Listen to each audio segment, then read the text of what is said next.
Amém, Deus. Amém, Senhor. Poder sentar, irmãos. Apocalipse, capítulo 2.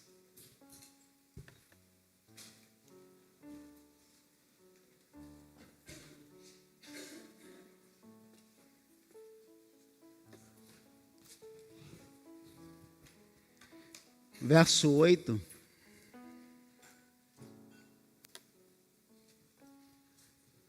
Alguém tem pavor aí de abrir Apocalipse? Não, né? É tranquilo, né? Tem pessoas que têm medo de abrir, ler o livro do Apocalipse e tal. Nós vamos falar sobre os 7 cavalos e cavaleiros. Com 7... Não, brincadeira.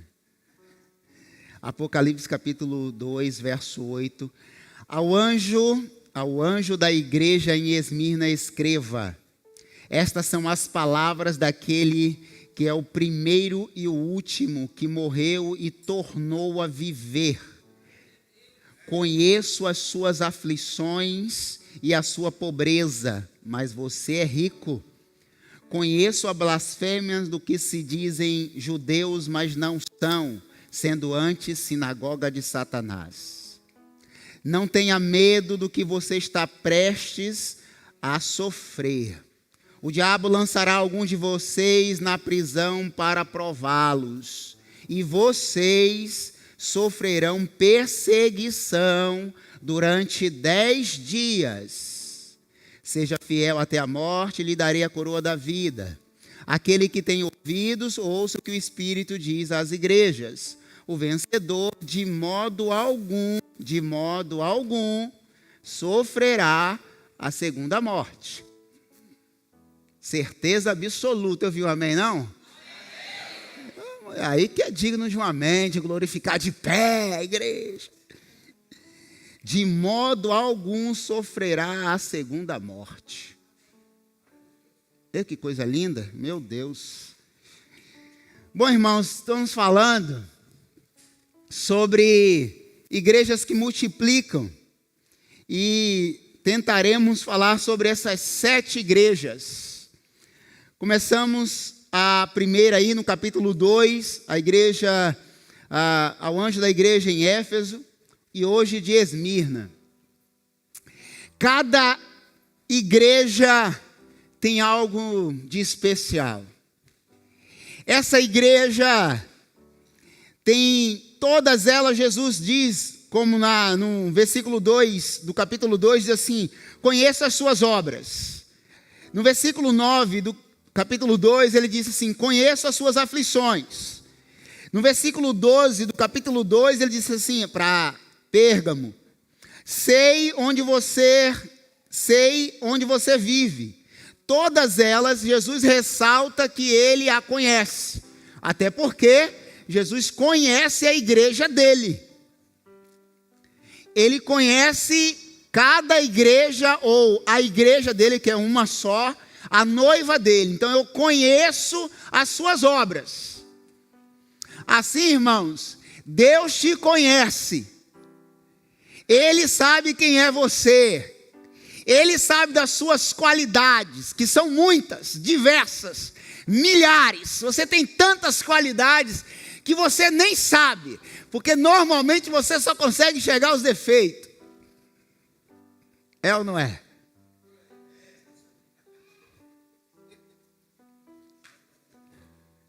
Fale 10 qualidades suas aí, vai. Vai, 10, vai rapidinho, vai, fala. Humilde. Fala 10 qualidades suas. Já tentou pensar 10? Já passou de 20 já?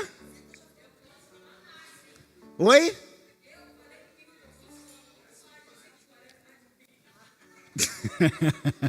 Eu te conheço, irmã. Agora, fale em 3 defeitos seus. Rapidinho, né? Processa muito rápido, não é?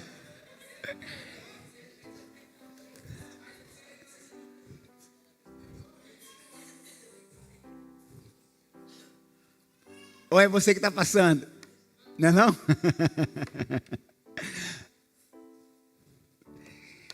Bom, irmãos, Jesus te conhece. Então, nessa noite, Ele está dizendo assim: eu conheço os seus defeitos e as suas qualidades. Até porque fui eu que te gerei, fui eu que te fiz. E eu sei as suas qualidades, principalmente as suas qualidades. Ele está dizendo para essa igreja: eu conheço as suas aflições. Talvez, e muito provável, eu não sei das suas aflições, não sei das suas maiores lutas. O que eu falei hoje na live, que acabou quando eu estava acabando, e que o meu celular descarregou, e a internet, um monte de coisa. A internet, vivo.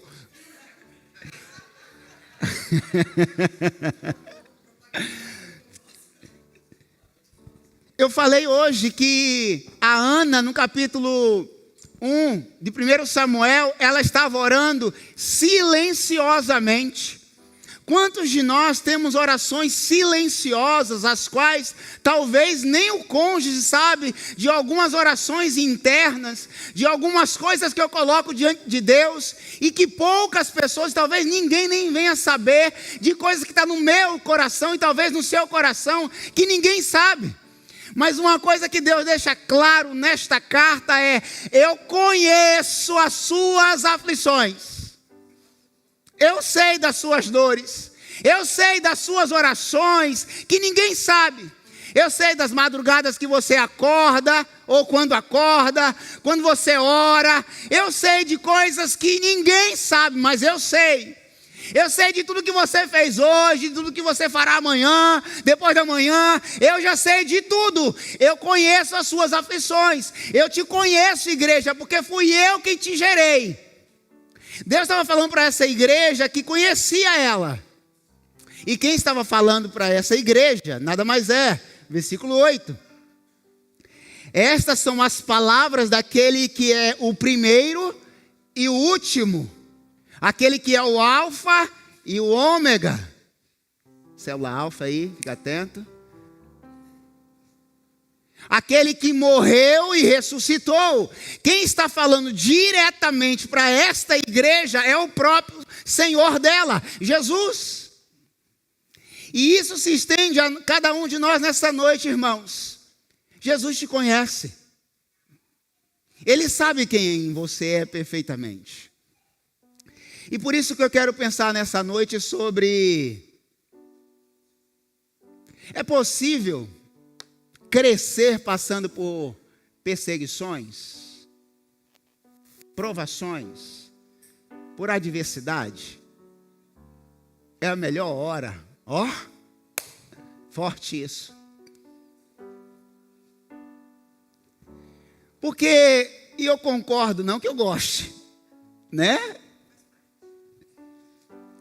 Mas quando está tudo muito bom, está tudo muito tranquilo, você ora muito, você tira um mês de jejum,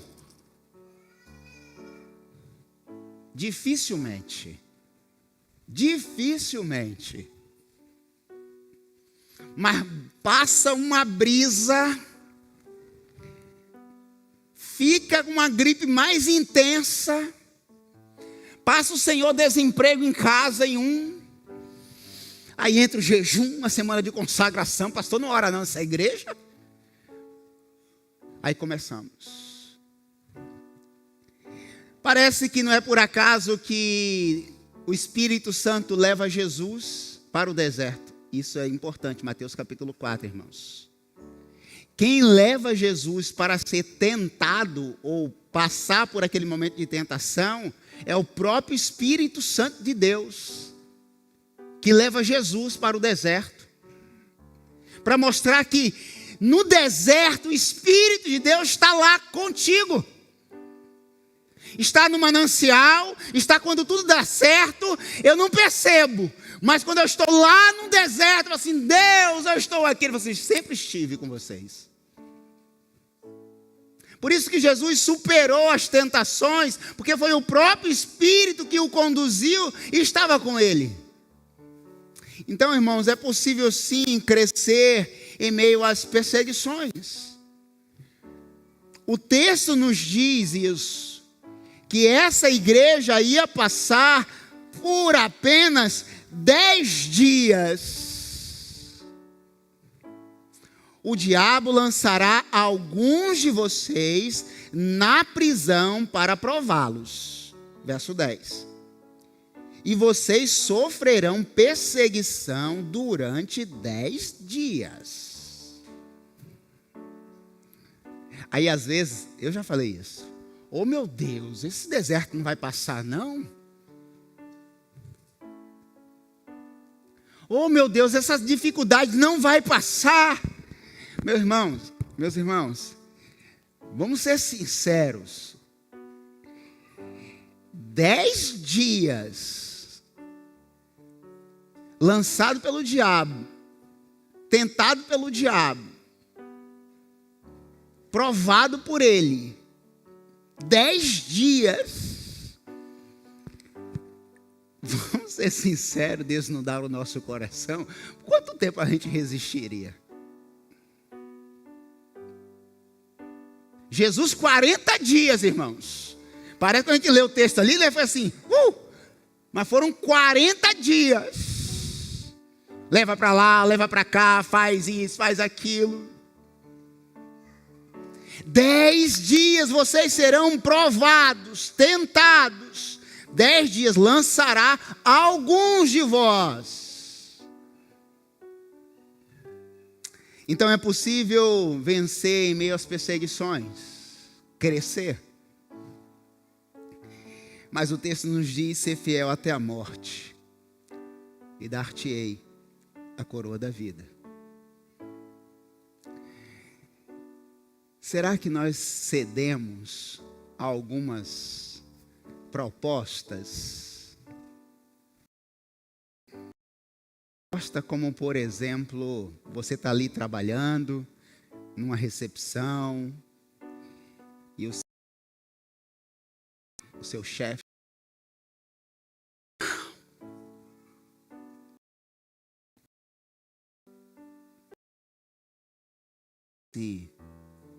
não, fulano de tal não está não.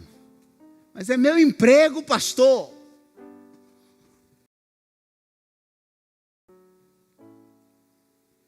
Simples isso, né? Parece até...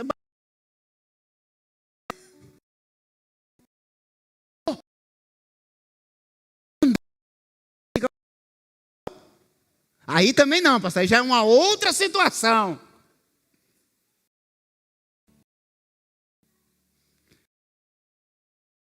Temos resistir.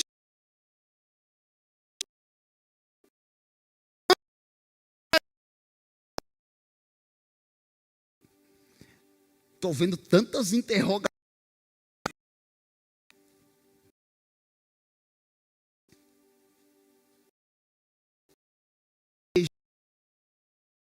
São oferecidas muitas bandejas. Para mentir, para 50 centavos só, é 10, é 20. E não é. Dia que eu estava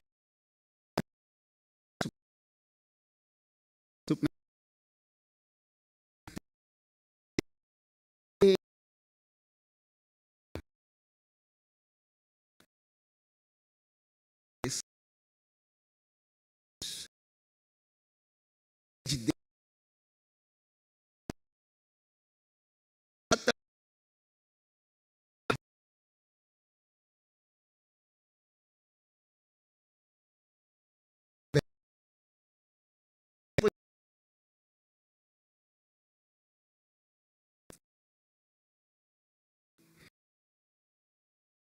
pegou, não,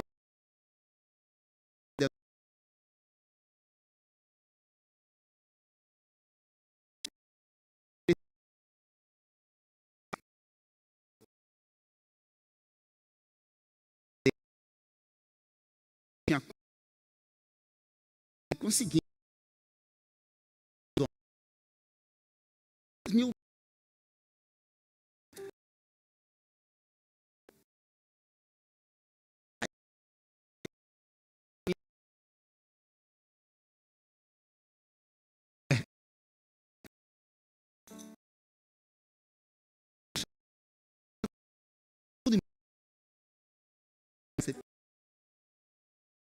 tudo nele. Um monte de cartão e dinheiro. Devolver parece uma atitude nobre, né? Não é. É obrigação de qualquer pessoa. Isso dá mídia. Isso gera ibope. Quando a TV aí, né, pega alguém que pega uma bolsa de dinheiro. Nossa, fulano de tal. Isso deveria ser a coisa comum, normal, do dia a dia. Questão de caráter, de integridade, não é meu, é do outro. Não importa a quantidade, não importa onde, irmãos. Então, no nome de Jesus, se em algum momento você tem sido ou foi provado, tentado de alguma forma, não importa se 10 dias, se um dia, se em 1 hora, se num trabalho, onde for, não negocie o seu caráter de Cristo que está em você. Não há como negociar, é ou não é, preto no branco. Ser fiel. E se eu perder o emprego? Quem te deu o emprego?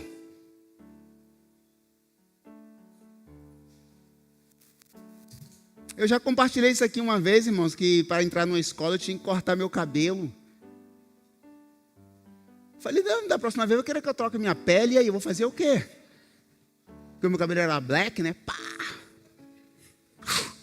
Falei, vou trocar meu nariz, que é desse tamanho, minha testa que é desse tamanho, e eu que sou preto, e aí eu vou fazer o quê? Eu vou trocar? Não negocie a sua identidade em Cristo. Você é o que você é. Eu tenho que negociar desse jeito para eu continuar. Não!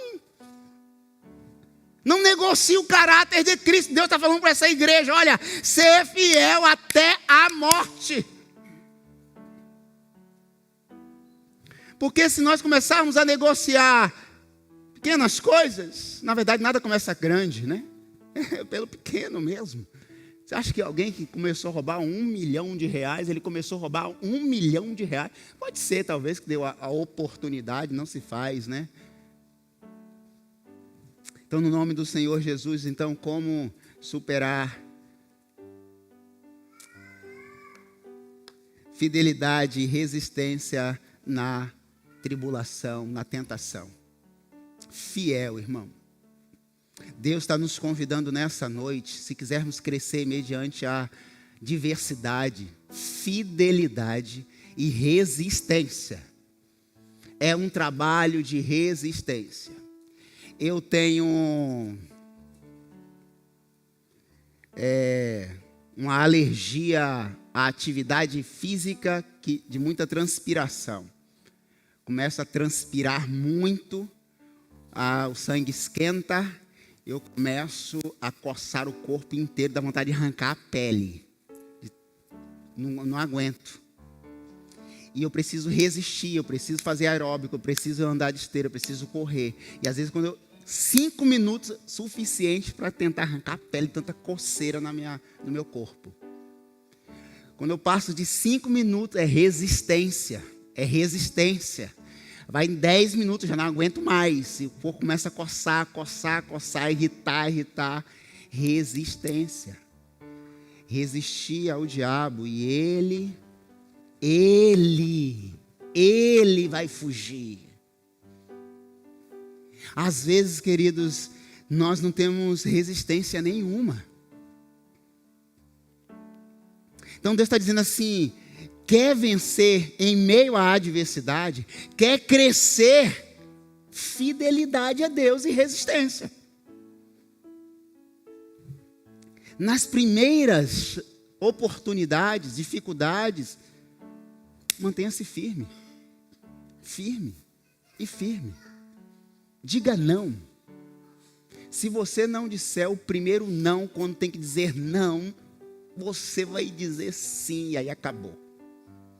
Uma vez que você disse sim, para você voltar, fica mais difícil. Não, deixa para lá, isso aí é para um outro momento. Ia falar para casais, né? Quando você está namorando, os casais ainda namoram, claro, né? Mas na época de namoro, antes do casamento, eu quero dizer, você precisa dizer não. Não, não, não. Porque, como já disse o pastor Jeremias, hormônio não é convertido não, irmãos. Palavra de Jeremias, tá? E eu concordo. Hormônio não é convertido. O mesmo hormônio do crente é do não crente, é do descrente, é do ateu, é do judeu, é de qualquer um. Vontades e desejos, todo mundo tem. E tem que ter mesmo, é natural. Da natureza humana, divina, Deus colocou isso. Resistir a outra situação. Ser fiel até a morte em tudo. Então, uma igreja que resiste às tentações, às provações, às bandejas, certamente vai prosperar, vai crescer e vai multiplicar. Mas há um segundo princípio aqui. Confiança na provisão de Deus. Versículo 9 diz assim: conheço as suas aflições e a sua pobreza, mas você é rico. Conheço a blasfêmia dos que se dizem judeus, mas não são, sendo antes sinagoga de Satanás. Conheço as suas aflições e a sua pobreza. Confiança, irmãos. A segunda qualidade ou característica de uma pessoa que resiste ou que quer crescer na adversidade é confiança na provisão de Deus. Eu conheço a sua necessidade, aqui no texto, a sua pobreza. Eu conheço. Eu sei o que você tem e o que você não tem.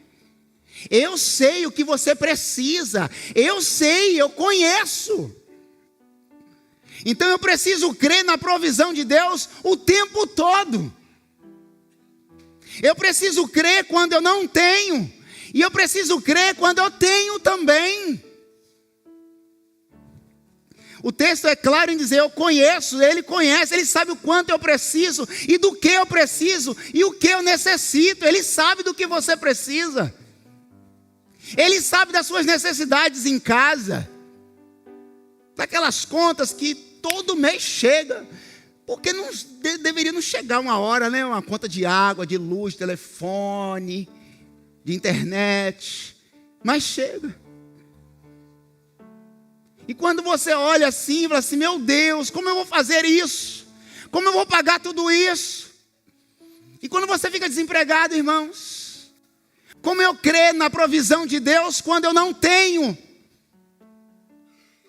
Como eu vou crer que um Deus vai prover algo sobrenatural quando meu filho está sobre uma rocha, eu com um cutelo na mão e para sacrificá-lo, e naquele instante eu vou crer na provisão de Deus, na resposta de Deus? Como eu vou crer na provisão de Deus quando eu olho, o marido está morto, o filho está sendo levado como escravo e eu só tenho uma botija de azeite em casa? E eu só tenho a fubá, o arroz, eu só tenho isso. Deus sabe o que você tem, o que você não tem e o que você necessita. Ele está dizendo assim, eu conheço. Ele vai prover. Ele vai providenciar. É na adversidade que nós então percebemos que a provisão de Deus é mais nítida. Aquilo que antes era só natural, para nós que estamos passando por alguma adversidade, aquilo passa a ser sobrenatural, porque na verdade sempre foi. Toda a provisão de Deus é sobrenatural. Só que nós vivemos num mundo tão natural que passa a ser corriqueiro do dia a dia. E aí quando eu passo por um período de aperto, e que aparece algo assim, pá, alguém na sua porta, algo na sua conta, uma conta paga, você fala assim, oh meu Deus, ele diz assim, eu sempre fiz isso, todos os dias da sua vida, só que você não percebeu, foi preciso então tirar, colocar, trazer para uma realidade, para você entender que eu sempre provei sobre a sua vida. Foi nesses dias, irmãos, nesses dias, que eu entendi esse princípio. Quando eu estava ganhando alguns centavos, e tudo estava dando certo, nem percebia. Era tão automático pagar as contas de Zimai, normal. E num dia que você sai de 7, 6 mil para nada. E agora? Deus vai dizer, eu sou o Deus dos 5 mil, eu sou o Deus do nada. Porque foi o Deus que te deu os 5, e o Deus que não te deu nada vai te dar os 5 de alguma forma. Eu lembro, já compartilhei isso aqui com os irmãos, com certeza os irmãos têm várias experiências também, se pudesse compartilhar aqui, passaríamos a noite inteira compartilhando. Pagamos uma casa, irmãos, 90 prestação de R$1.000, eu fiquei 4 anos e meio desempregado, não paguei um dia atrasado. Todo mundo tem as suas experiências desse jeito, quem foi? Deus provê. E entrava 1.000, o 1.000 que tinha para entrar era para pagar a casa. Como que comia? Como que fazia isso? É claro que hoje eu como só ouvi falar, não sei nem o que é isso. Eu ouvi dizer que é ova de peixe, né? Mas eu não sei nem o que é. Muda uma coisa ou outra, mas Deus prover de fontes que você nem imagina. Eu lembro uma pessoa que não é cristã mesmo, não frequenta igreja nenhuma. Pagou 11 parcelas de R$550,60 do meu carro quando nós capotamos. R$11.000 a pessoa doou para pagar quitar o nosso carro. Uma pessoa que eu não conheço e não é crente, não é cristã evangélica, nem católica, nada. Como? Eu não sei. A única explicação é Ele, é Deus. Terceiro, versículo 9, testemunho. Versículo 9 diz assim: conheço a blasfêmia dos que se dizem judeus, mas não são, sendo a antissinagoga de Satanás. Irmãos, Deus nos ensina através dessa igreja que a melhor forma de nós testemunharmos para outras pessoas é quando passamos por esses momentos difíceis e até mesmo de tentação e nos mantemos firmes no Senhor. Porque, sendo antes sinagoga de Satanás, eu não queria entrar mas eu estava conversando esses dias com Morosini, e a gente estava com um debate teológico, estou terminando, teológico em casa, né? Será que nós somos tentados dentro de casa?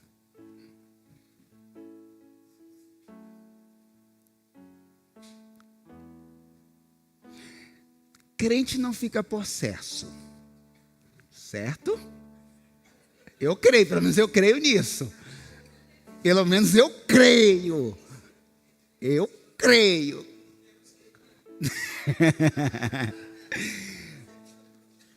Oi?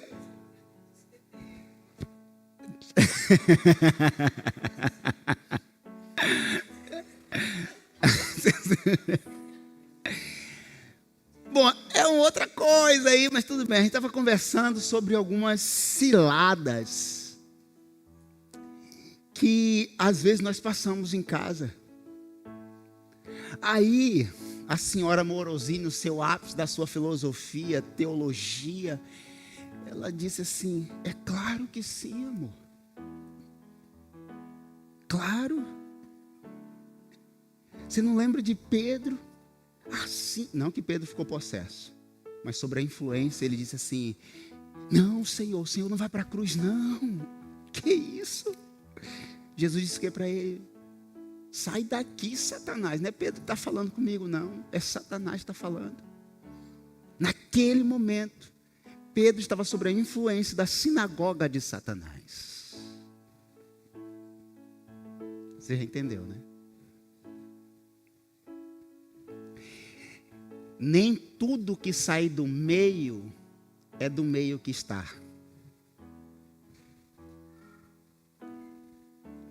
Estava vindo do meio da igreja. Ele disse: nem todos, antes alguns são sinagogas de Satanás.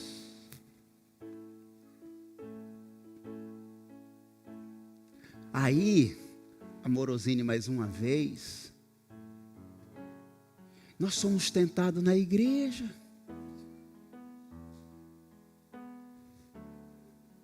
Por que não pode tentar soprar dentro da nossa casa, nos ambientes? Então, pastor, como discernir isso? Discernimento de espírito, dom espiritual. Agora, vamos ser sinceros também, queridos. Ouvir essa palavra de Jesus: sai daqui, Satanás. Se o pastor ou alguém falar isso com você, tu nunca mais fala nem pisa aqui dentro.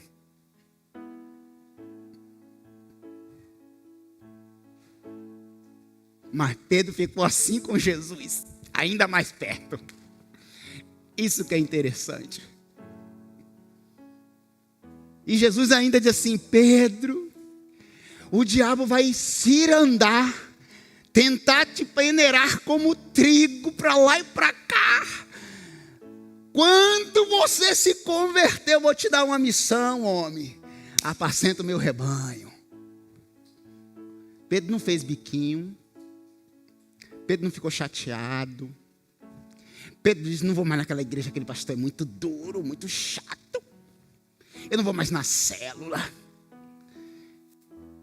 Porque eles tinham uma célula, vocês sabem disso, né? Eles tinham uma célula dos 12, eles tinham uma microcélula. Vocês sabem que no céu também tinha célula. Tinha, gente. Portanto, queridos, no nome de Jesus, a influência de Satanás está em todos os lugares. Paulo chega a dizer assim: não menospreze. Tem gente que supervaloriza. Tem gente que até invoca o bicho. Tem algumas comunidades que até chama para poder expulsar. Não precisa nem convidar, ele vem, imagine convidando, né? É umas coisas sem sentido, né? É umas coisas sem sentido nenhum. Tem gente que supervaloriza. Tem outros que, eu nem acredito nessas coisas. Já deve estar sob influência. Porque quem despreza,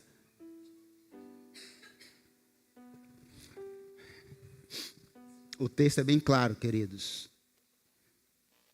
Eles se dizem judeus, mas não são.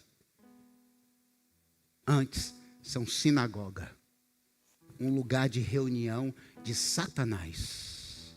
É forte, queridos, mas está aí na Bíblia, tá? Pastor, o que eu preciso fazer então para discernir uma coisa da outra? Fica assim com Ele. Fica assim com Jesus. Faz que nem Pedro.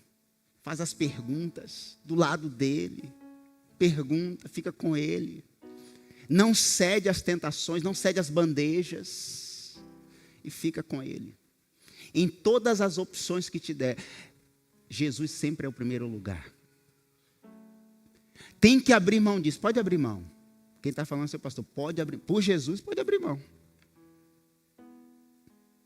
Pode abrir. De olhos fechados. Por Jesus, de olhos fechados, sem olhos, do jeito que você quiser. Mas faz. Por Jesus, sim. Antes de qualquer coisa, fale com Ele. Último. Vida eterna, né, irmãos? Quem não quer, né? Ser fiel até a morte, dar-te-ei a coroa da vida. Versículo 11, a última parte diz assim: o vencedor de modo algum sofrerá a segunda morte.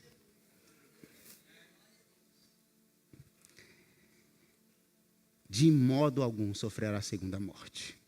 Mas é preciso ser fiel, crer na provisão divina, dar testemunho de quem você é como cristão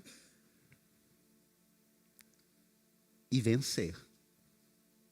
Ou seja, eu gosto de todas elas que terminam assim, ao vencedor, ou aquele que vencer, sempre assim. Para vencer, você competiu ou foi para alguma guerra.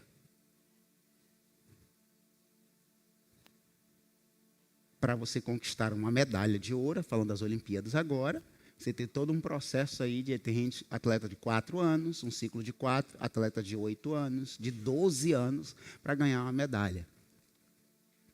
O vencedor leva uma medalha. Neste caso específico aqui, o vencedor das batalhas espirituais da vida, se for fiel até a morte, vai ter uma coroa, não é uma medalha apenas, uma coroa, e não vai enfrentar a segunda morte. Isso é promessa, irmãos. Vale a pena superar e suportar as aflições do tempo presente. Porque todos nós passamos por muitas tentações. Ser fiel até a morte e dar-te-ei a coroa da vida. Todo mundo quer subir no pódio. Todo mundo. Agora, levantar às 4 da manhã, treinar 8 horas por dia, não sair para festa nenhuma, não se prostituir, e no dia seguinte treinar mais 8 horas por dia, enquanto está todo mundo fazendo tudo o que quer da vida, para daqui a 4 anos, talvez, ser classificado para as Olimpíadas, porque lá tem uma outra classificação para depois ir para a final, para talvez uma medalha. Aí a gente de cá fala assim, de bronze? Mais uma de bronze?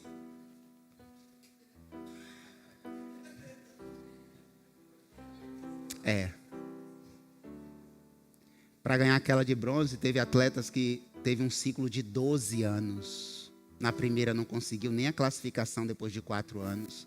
Na segunda conseguiu a classificação, não foi para o pódio. Na terceira conseguiu a de bronze. 12 anos abrindo mão de conforto, treinando dia e noite, 8 a 12 horas por dia. Bom, para conquistar uma medalha que a qualquer um pode pegar, como foi com a taça nossa, do passado, e derreter e sumir, por uma coroa ou uma medalha perecível. O que nós fazemos, irmãos, para a eternidade? Ah, pastor, mas o sacrifício Jesus já fez, é verdade. E nós estamos falando sobre sacrifício, até porque nem não é sobre isso. Por que eu acordo às 5 da manhã e vou trabalhar 12 horas? Trabalho 12 horas para ganhar um salário. Ou o atleta que faz de tudo para ganhar uma medalha. Porque tudo que eu faço, às vezes, para o Senhor, parece que é um peso desproporcional. E deveria ser a coisa mais agradável, porque eu vou receber a coroa da vida. Não é um pódio para 3 pessoas. É um pódio para um mundo inteiro. Por que às vezes parece que não é demais passar 12 horas orando para o Senhor e 12 horas trabalhando é natural? Por que para vir para um culto de 1 hora parece pesado e correr meia maratona é tão agradável? Porque depende da proporção do interesse. Hoje eu ganho o salário hoje eu ganho uma medalha. A eternidade é só.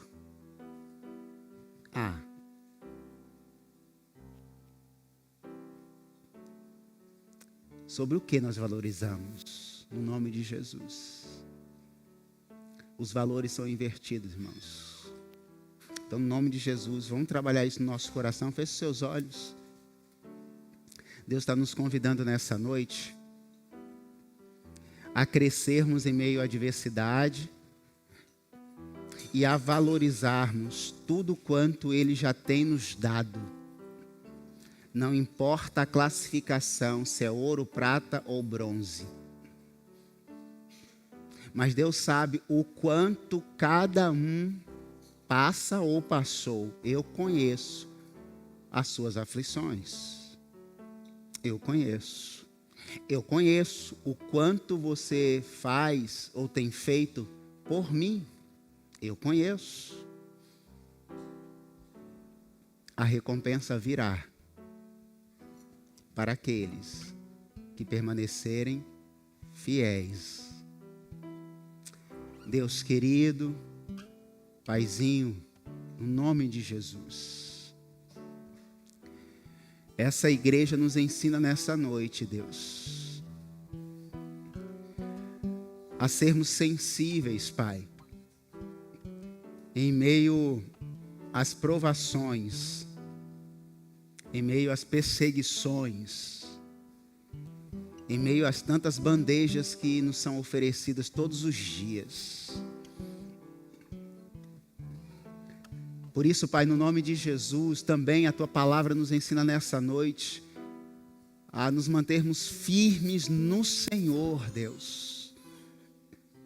Perseverar no Senhor, Pai, no nome de Jesus. Não importa, Deus, o ciclo, o momento ou quando isso vai acontecer. Mas gostaríamos, Pai, no nome do Senhor, de alcançar esta coroa, Pai. De alcançar esta coroa, Jesus. Gostaríamos, Pai, de não experimentar a segunda morte, Deus. Por isso, Pai, nessa noite, eu rogo e oro por cada um dos meus irmãos que aqui está, Pai, nessa noite. Se algum deles, Deus, tem passado por aflições, e certamente há, ou talvez, Deus, por tentações do próprio diabo, Pai, a tentar ceder alguma coisa, a figura do seu caráter, o caráter de Cristo, no nome de Jesus, que essa palavra nessa noite entre no seu coração e faça a transformação necessária, Deus, no nome de Jesus. Porque resistindo, Deus, à adversidade, às tentações, cresceremos espiritualmente e em todos os níveis de nossa vida. Assim eu oro, Deus, apresentando a igreja do Senhor, as nossas vidas diante do Senhor, no nome de Jesus. Amém, amém e amém, queridos. Deus abençoe.